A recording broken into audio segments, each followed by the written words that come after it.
Hello everybody, we're back with another video. This one is of Get It or Forget It for the Nexus 4. This one is made by LG. I don't really have many good things to say about LG, and I'm talking about their build quality. Normally it's been very plasticky, kind of flimsy phones. And they came out with this unibody version of the Nexus for Android. I mean, it's as simple as that. It's okay. It actually feels pretty sturdy, pretty solid. As far as the phone, it's actually really fast. I was expecting it to actually be a little bit laggy, but they did a great job. Talking about LG. Google Android currently running on this phone is, I believe, 4.2.1. And as you can see, it's very, very snappy.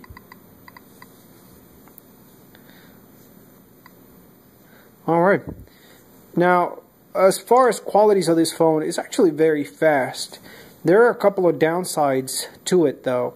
To begin though, the good things, it does have noise cancelling, it does have a microphone in the bottom and one on the top.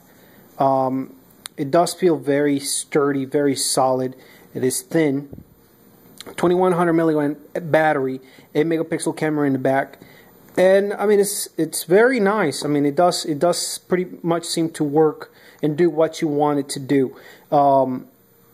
As far as cost, John, how much did it cost?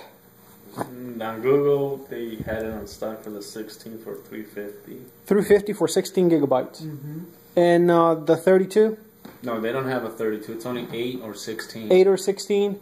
Alright, well great. Well, that's pretty much the other point that I wanted to make. That's the other downside. You cannot put any extra memory on this phone. You either buy the 8 or the 16 and you're done.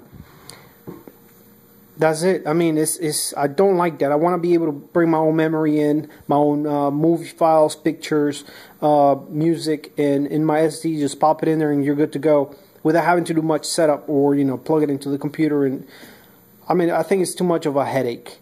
But they went with this. The other good thing about it is that it is unlocked, so you can pretty much use it with any carrier, and you should be able to just pop it in and good to go.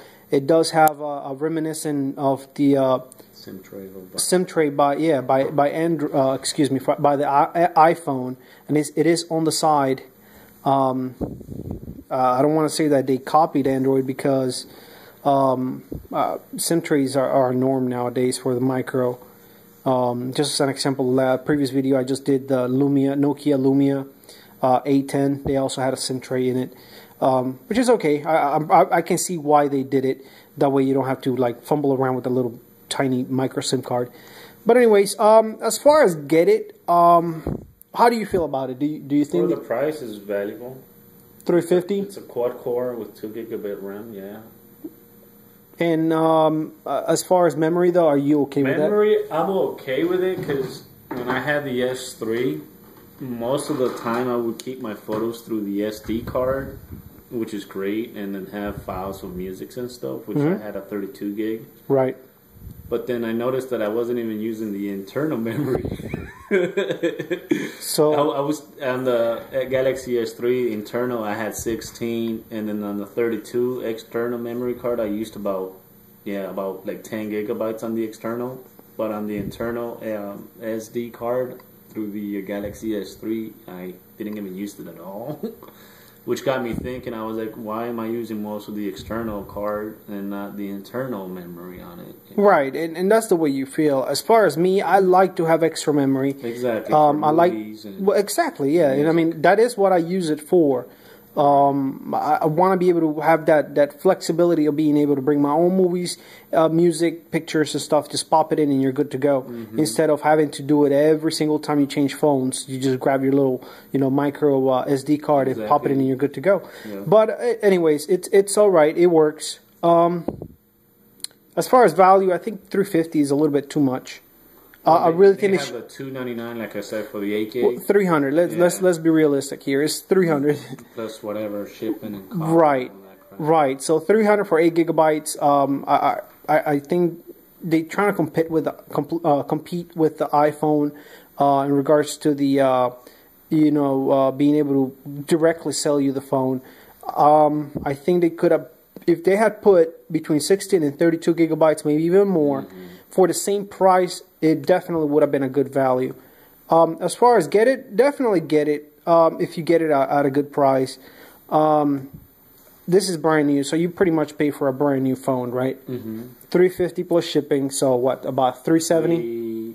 $370, $380 total? No, it was like $380, yeah, $380 something. Let's say $380. $380 for 16 gigabyte phones, quad core, 2 gigabyte RAM, 8 megapixel camera in the back. Phone is very sturdy, 2100 milliamp battery on it. It's okay. I think you should be able to get it if you don't mind the memory issues. Don't get it if you're looking to, just want to pop in your music and stuff like that. It does have very little downsides. But as far as the phone itself, it's great. Makes great phone calls, right? Yeah. You don't have any issues about that? No issues at all. The HSPS Plus on T-Mobile is good, fast. All right. There's no lag. All right. So very little downs to it. I mean, other than the memory issues, I say definitely get it. That's with the stock Android, vanilla, and the updates. 4.2.1, right? And with all the updates through Google directly, so right. Is a plus. So you don't have to wait for the manufacturer or the carriers for them to push the update. Right, which normally a lot of people have issues with. Great. All right, guys. Well, thanks again for watching. This is Get It or Forget It for the Nexus 4 from Android, Google, actually the Google store, right? Definitely get it. Take care, guys.